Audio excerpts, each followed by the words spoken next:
আসসালামু আলাইকুম। এগুলো আমার খুব শখের পায়রা। এদেরকে আমি খুবই ভালোবাসি। পায়রা পালতে আমার খুবই পছন্দ, খুবই ভালো লাগে। আমি নতুন বাক্স লাগিয়েছি পায়রাদের জন্য, নতুন ঘর। সেই ঘরে ছোট ছোট পায়রা নিয়ে এসে, পায়রার ছানা নিয়ে এসে নতুনভাবে তাদেরকে পালার চেষ্টা করতেছি। এই ছোট বাচ্চাগুলোকে আমি নিয়ে এসেছিলাম।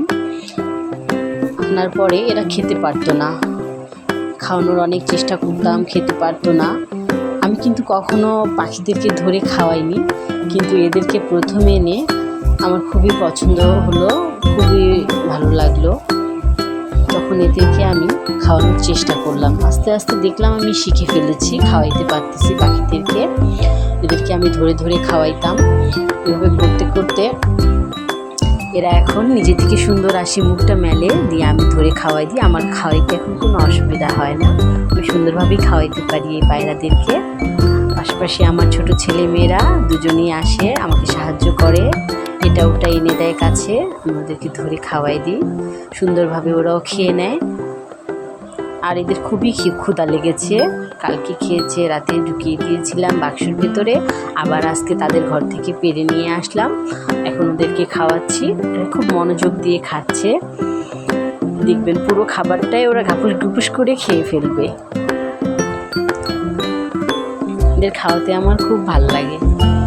আসলে আমার আগে অভিজ্ঞতা ছিল না, আমি কখনো পায়রা পালিনি, প্রথম এদেরকে।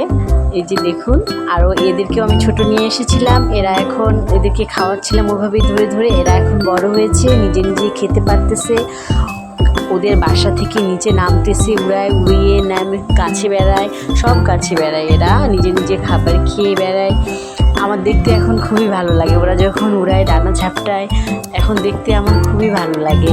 মনে হয় ওদের কত ছোট নিয়ে এসেছিলাম, আমি খাওয়াই, নিজ হাতে খাওয়াই খাওয়াই বড় করলাম খুব যত্ন সহকারে। এই যে দেখুন, তারা তাদের ঘরে এইগুলো এখন বড় হয়ে গেছে, বাকিগুলো ছোট আছে। আরও কিছু ছোট ছানা নিয়ে আসবো, ওদেরকে ওইভাবে সেম খাওয়াবো, যত্ন করে খাওয়াই। ওরাও বড় হবে, একদিন ওরাও নিজে নিজেই খেতে শিখবে, এভাবে উড়ে নিজেই বাক্সতে চলে যাবে ওদের ঘরে। আসলে দেখতে নিজ থেকে আমার খুবই ভালো লাগে ওদেরকে, যখন দেখি তখন মনে হয় মনটা শান্ত হয়ে যায়, তৃপ্ত হয়ে যায় ওদেরকে দেখলে। এইভাবে একটা ছোট জীবকে বড় করতে হয় আদর যত্ন দিয়ে।